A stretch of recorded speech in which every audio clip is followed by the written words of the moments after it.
to day 7 of 12 Days of Beauty, and today I'm sharing 2 of my favorite foundation products.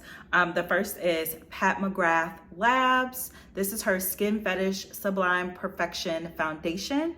And then the other is Estee Lauder's Double Wear Stay in Place Makeup Foundation. So I really love both of these foundations.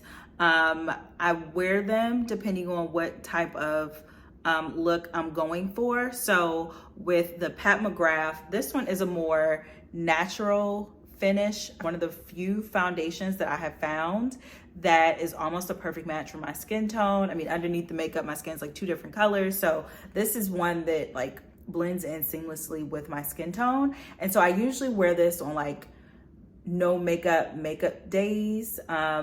It's medium, so there are times when I do build it up to be more of a full foundation, and so adding more products. And I found that for me this applies better because it is sheer to medium. For me, it applies better with a brush than it does with a beauty blender. And then for the Estee Lauder's foundation, I usually wear this like if I'm going full coverage. If I want makeup on, like I will put on the Estee Lauder foundation. I tried a sample of this earlier this year and I went ahead and bought the full bottle because it's great. It definitely wears all day. I love how it gives a matte finish. If I wanted even more matte finish, that's when I would use the Milk Makeup Primer that I shared with you all yesterday. And it's just really good. I have no complaints about either of these products. So that's the Estee Lauder, and this is the Pat McGrath. And the colors that I wear, so in the Estee Lauder, I wear Cinnamon 5W 1.5. I also have a sample of the 5W1, and sometimes if this is a tad bit too red, I'll mix in the 5W1 with the Estee Lauder.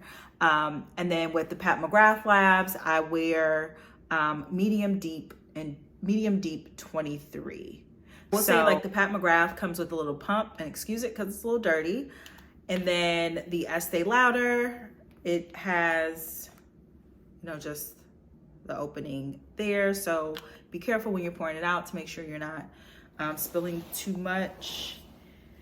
So with the Estee Lauder, I mentioned with Pat McGrath, I usually apply this with a brush. Estee Lauder, I apply it with the brush also, and I think it's just because I've gotten so used to applying the Pat McGrath with the brush that I just go ahead and do the Estee Lauder as well. And then I'll go back over it with a beauty blender to make sure it's all blended in. So, and I use that Real Techniques brush that I shared in, I think it was my day 1 of my 12 Days of Beauty. But yeah, these are really great. Today I have on the Estee Lauder Double Wear foundation. But yeah, the Pat McGrath, I mean, like, I love it. The only downside a little bit, but I'll continue to pay it, is the price. So the Pat McGrath foundation is $69 and the Estee Lauder foundation is $49. So depending on your price point, how much you want to spend, it can be a little pricey, but overall, I mean, I think these are 2 really great foundations, and I love them both, and I will repurchase them both. So